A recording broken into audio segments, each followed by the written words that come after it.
नमस्कार साथियों, आप देख रहे हैं बेधड़क हरियाणा न्यूज और मैं आपके साथ सतवीर सहारण। आज हम आपको उस शख्सियत से मिलाएंगे जिसके नाम से विधानसभा में सरकारें डरती हैं और जब सड़क की बात आती है तो आम व्यक्ति, जो अंतिम व्यक्ति है गांव का, वो उम्मीद करता है। वो है बलवान पूनिया, पूर्व विधायक बाघरा। आज हमारे साथ जुड़ेंगे, उनसे बातचीत करेंगे क्योंकि लोकसभा चुनाव 2024 का बिगुल बज चुका है और वो हमारे साथ जुड़ेंगे। राम राम विधायक जी। राम राम सर। विधायक जी, 2024 को चुनाव आ गयो और 10 सालों भारतीय जनता पार्टी की सरकार है। मोदी जी के कार्यकाल ने किया देखो थे। मोदी जी को कार्यकाल पूर्ण रूप अदानी और अंबानी ने समर्पित है। मोदी जी जगह काम लाग रहे हैं, वह दो पूंजीपति ज्यादा हुए हैं। छोटा पूंजीपति भी रगड़े गया, छोटो व्यापारी भी घाटे में कहीं बवासीर हो जाए, बतावे को नहीं वो कि मेरे बवासीर है। शंको मन है, छोटे व्यापारी के बवासीर कर दी व्यापार में, वो बता नहीं रहा है। बैंकर घाटे में, जीएसटी के बाद कोई व्यापारी खुल करके यूं नहीं बोल रहा। हम पास लगते हरियाणा में, हरियाणा की मंडियों में, हम राजस्थान के कोने कोने में जाते हैं, पर कोई व्यापारी यूं खुशी नहीं है कि भी हमारे तो बड़ा मजे हो रखे हैं, क्योंकि अल्टीमेटली पूंजी इकट्ठी हो रही है बड़े पूंजीपतियों के, वो अदानी और अंबानी। मोदी जी पूर्ण रूप से उनके हित में हर कदम उठा रहे हैं। दूसरा, जो इलेक्ट्रोल बॉन्ड का विषय आया है, इसने तो पीएम केयर फंड पर सवाल उठा दिया। इन्होंने ये कहा कि पीएम केयर फंड हम बताएंगे नहीं किसी को, न उसकी ऑडिट होगी न हिसाब देंगे। ये इलेक्ट्रोल बॉन्ड था। इलेक्ट्रोल बॉन्ड यानी चुनावी चंदा। आप ताज्जुब करोगे, पुलवामा का अटैक करवा करके इन्होंने 40 हमारे भाइयों को शहीद करवा के उनके दम पर इन्होंने दोबारा राज बनाया था 2019 में। पाकिस्तान की कंपनी से भी चंदा ले लिया इलेक्ट्रोल बॉन्ड में। ये ऐसे ऐसे सनसनीखेज मामले, और सिर्फ चुनावी चंदे तक की बात सीमित नहीं है इलेक्ट्रोल बॉन्ड की। सवाल ये कि नीयत ये कहती है मोदी जी की कि हम ये चीजें छुपाएंगे। कह तो ये रहे थे कि काला धन विदेश से लाएंगे, पर हिंदुस्तान की एसबीआई को, हिंदुस्तान के श्रेष्ठ बैंक को भी इन्होंने काले धन का जरिया बनाया है। ये हिंदुस्तान के लिए खतरनाक है। दूसरा बड़ी बात, इन्होंने जो जो धंधे करे हैं, उन धंधों से हमारे किसान के कमेरे के फायदा नहीं हुआ। जो इनकी योजनाएं आई, उससे हमारा नौजवान हरियाणा का, राजस्थान के चूरू का, गंगानगर का, हनुमानगढ़ का, बीकानेर का, सीकर का, झुंझुनू का जवान, नागौर का जवान, जो कद काठी से मजबूत था, जैसलमेर बाड़मेर का, जो फौज में भर्ती हो जाया करता था, उस जवान को इन्होंने फौजी बनाने की बजाय अग्निवीर बना दिया। अग्निवीर जैसे खट्टर 4.5 साल में आधे कार्यकाल में रिटायर हो गए, वैसे ही 4.5 साल के बाद अग्निवीर की छुट्टी कर दी जाएगी। यानी फौज तक को इन्होंने बख्शा नहीं। फौज 4 साल बाद फौजी सोसाइटी में आकर के क्या करेगा, ये प्रश्न चिन्ह इनकी नीयत पर उठता है। इन्होंने बयान ये दिए कि साहब वो तो किसी कंपनी के आगे गार्ड रह जाएगा। इन्होंने बख्शा नहीं उस नौजवान को जो नौजवान एजुकेशन प्राप्त करना चाहता था, हायर एजुकेशन प्राप्त करना चाहता। हायर एजुकेशन के तमाम इन्होंने शिक्षण संस्थान निजी हाथों में देने का काम करा है। इनके राज में जितनी निजी यूनिवर्सिटियां पनपी, कुकुर मुत्ते की तरह निजी यूनिवर्सिटी पनपी, और हिंदुस्तान के किसी भी यूनिवर्सिटी की आज स्थिति ये नहीं कि दुनिया में कोई न कोई स्थान हासिल कर ले। इन्होंने जिस तरीके से लोगों की भावना भड़का करके इस वैज्ञानिक युग में मंदिर मस्जिद की लड़ाई करवाई है मोदी जी ने, ये देश की आने वाली पीढ़ी के लिए खतरनाक है।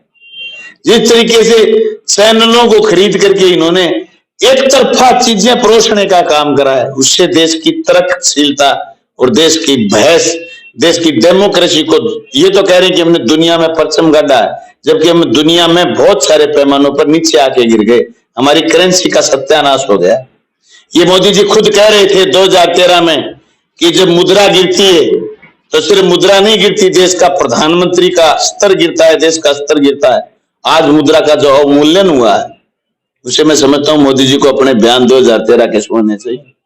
ये कह रहे थे कि बाहर इतना काला धन जमा है कि आपके यूं ही 15-15, 20-20 लाख हिस्से में आ जाएंगे।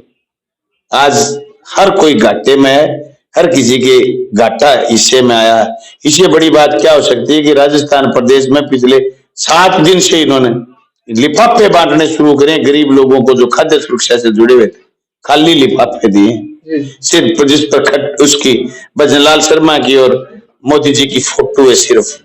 इससे बड़ा मजाक क्या हो सकता है कि आज हिंदुस्तान के लोग, जो हिंदुस्तान 1990 में देश में अन्न पैदा करने में संपन्न हो गया था, आज हिंदुस्तान में 80 करोड़ लोगों को ये 5 किलो राशन देते हैं। इसका मतलब हमारी कुशलता का पैमाना यही है कि हम कुशल नहीं हुए, हमारे यहाँ खुशहाली नहीं आई है, हमारे यहाँ बदहाली है। मोदी जी 5-6 खिला के कह रहे हैं कि मैं 80 करोड़ लोगों को राशन देता हूं। मोदी जी, हमारे लिए शर्म की बात है, हमारे लिए गर्व की बात नहीं। इसलिए इस राज को पटकने के लिए इंडिया गठबंधन बना है, और इस इंडिया गठबंधन में हमारी पार्टी सीपीआईएम भी हिस्सा है। और हम पूरे देश से नौजवानों से आह्वान करते हैं, किसी न किसी तरीके से मोदी को और मोदी को समर्थन करने वाली पार्टियों को इस आम चुनाव में हराइए और इंडिया गठबंधन को जिताइए, ताकि नई वैकल्पिक नीतियां आए। जिस तरीके से सप्रसंग सरकार बनी थी यूपीए 1, जिसमें बहुत सारे कानून आए थे, सूचना का अधिकार जिसके जरिए आप एक एक बात का पता लगा लेते हैं, काम का अधिकार जिसके मनरेगा, जिसे आपके गांव गांव के पंचायत हेडक्वार्टर मजबूत हुए, आज एक पंचायत पर 10-10 लोगों को रोजगार मिला हुआ है, और अस्थायी रोजगार 100-100 दिन का लोगों को दिहाड़ी मिलती है, काम मिलता है, हाथ को काम मिलता है। वो मनरेगा जिसने पूरे हिंदुस्तान के पंचायती राज सिस्टम को मजबूत कर दिया, हजारों करोड़ रुपए मनरेगा के माध्यम से पंचायती राज को मजबूत करने में आए, ये यूपीए फर्स्ट में हुआ। इससे बड़ा काम आरटी एजुकेशन का अधिकार, राइट टू एजुकेशन, 2004 की सप्रसंग सरकार लेकर के आई। तो नई सरकार आएगी, नई बात आएंगी, लोगों के लिए उत्साह और जोश का माहौल बनेगा। और ये जो किसान विरोधी, मजदूर विरोधी, छात्र विरोधी, फौज विरोधी जो सरकार है, जो लोगों की एकजुटता को तोड़ने का काम करती है, इस सरकार को खाट फेंकने का काम जनता करेगी।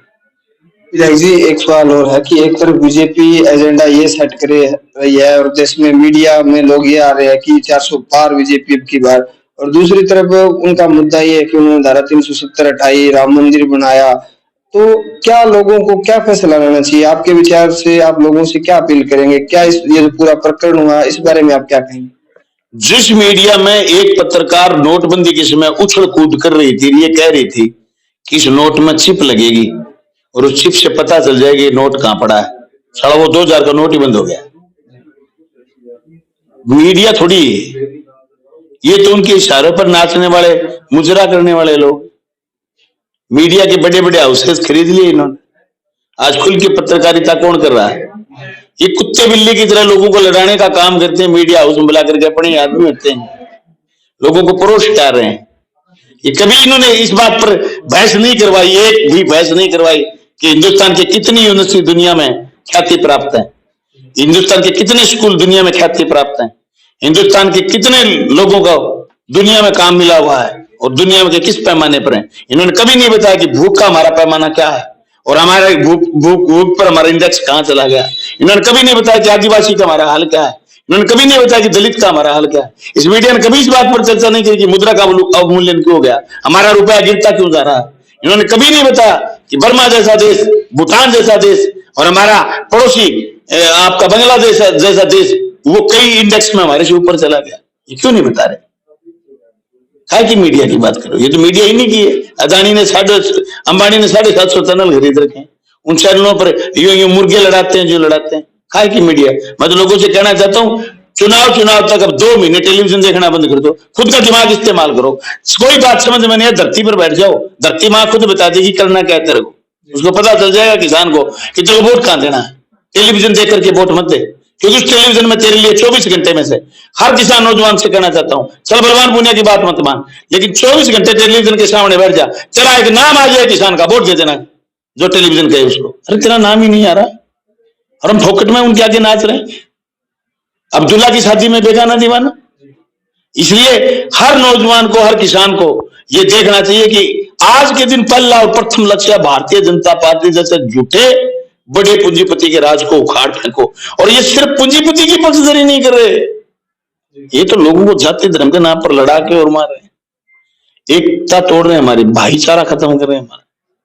हमारा भाईचारा अगर नहीं होता, किसान पंजाब का, हरियाणा का, राजस्थान का, दिल्ली के चारों तरफ का किसान अगर 2020 के काले कानून के खिलाफ खड़ा नहीं होता, 750 किसानों की कुर्बानी नहीं होती, तो आज हमारा बचता ही नहीं, जल जंगल जमीन नहीं बचते।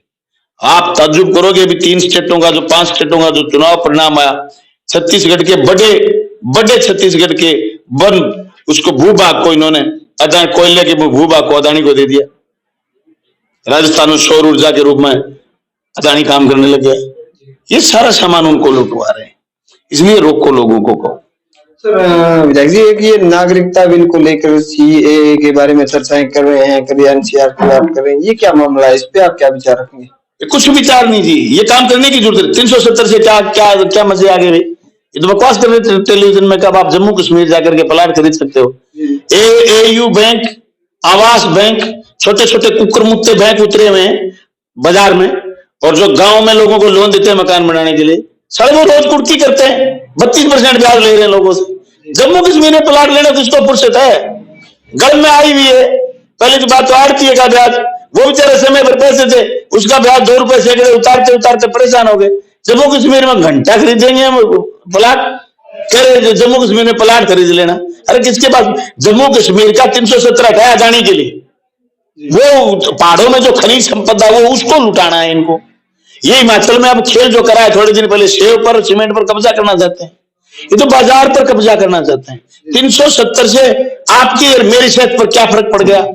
वहां के ये कह रहे हम ब्राह्मणों को स्थापित करेंगे, कर कितने लोगों को स्थापित करें, जाके पूछ लो। कुछ नहीं जी, ये बातें हैं लड़ाने के लिए लोगों को। सवाल ये किस बात पर बहस करें? यूनिवर्सिटी कितनी बनाई है आपने 370 तोड़ने के बाद कश्मीर में? कश्मीरी छोरे छोरियों के लिए आपने स्कूल कितने बनाए? आपने कश्मीर की जनता के बड़ी हेल्थ के लिए हॉस्पिटल कितने बनाए? रोटी, कपड़ा, मकान, शिक्षा, स्वास्थ्य, सड़क, रोजगार, ये चुनाव के मुद्दे। इधर उधर की बात न करिए। बता काफिला किसने लूटा था? ये चुनाव का मुद्दा। ये बताओ कि कब्जा किसने, वापस किससे ले रहा है?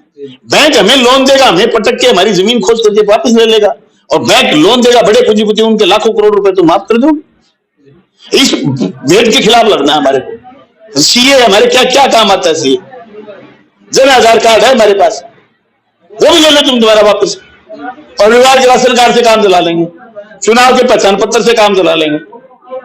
जन आधार कार्ड से आपने सबको जोड़ दिया, कहीं 1 रुपया कर्जा है तो ज्यादा सारी जमीन खोज लेते हैं।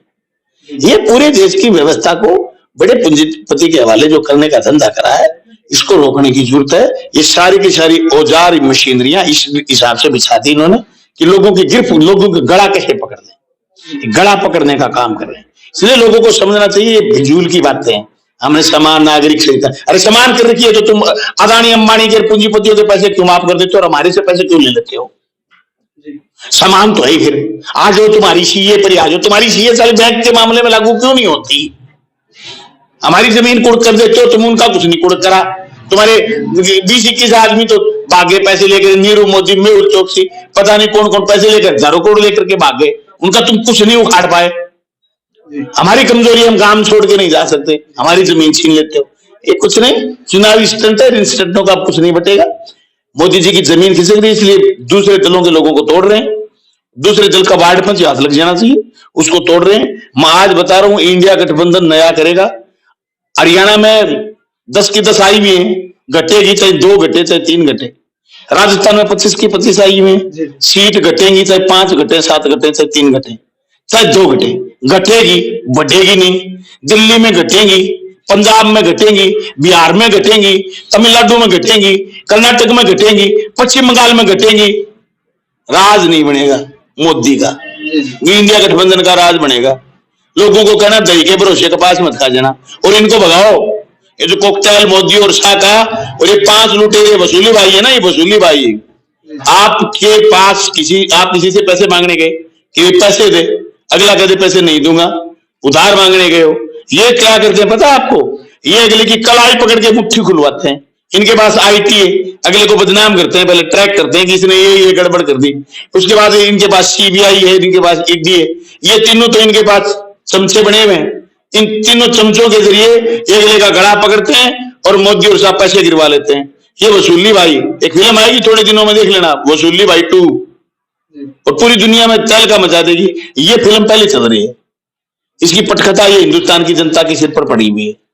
इसलिए जनता से मेरा निवेदन है, जो भी आपके चैनल के माध्यम से मुझे देखे, अगर आपको मेरी बात पर कहीं भी 1% झंझनाहट हो ना, धरती माँ में इतना क्या है, और ये टेलीविजन कम से कम 4 जून तक बंद कर दो। 4 जून को खोल लेना परिणाम के दिन, 3 जून रात के 12 बजे तक, या फिर 4 जून सुबह 6 बजे 7 बजे तक टीवी बंद कर दो। अगर बसता रहना है तो, उजड़ना है तो उजड़ो भाई, कौन रोक है, हम तो लड़ांगे। बहुत धन्यवाद विधायक जी आपका। ये थे हमारे साथ पूर्व विधायक बलवान पूनिया, जिनकी ओजस्वी बातें अक्सर ही समाज में परिवर्तन लाने का बात करती है, और अब समाज एक बदलाव की तरफ है। आपको बता दें कि जिस तरह की चर्चाएं हैं कि देश को जरूरत है तो रोजगार की है, शिक्षा की है, युवाओं को अच्छा प्लेटफॉर्म देने की है, लेकिन हमारे देश में बात हो रही है सिर्फ मंदिर, मस्जिद और जाति के गत के आधार पर लोगों से बातचीत की जा रही है। ऐसी तमाम जानकारियों के लिए आप देखते रहें बेधड़क हरियाणा न्यूज। मैं आपके साथ सतवीर सारंग, कैमरा सहयोगी जोनी शर्मा के साथ। धन्यवाद।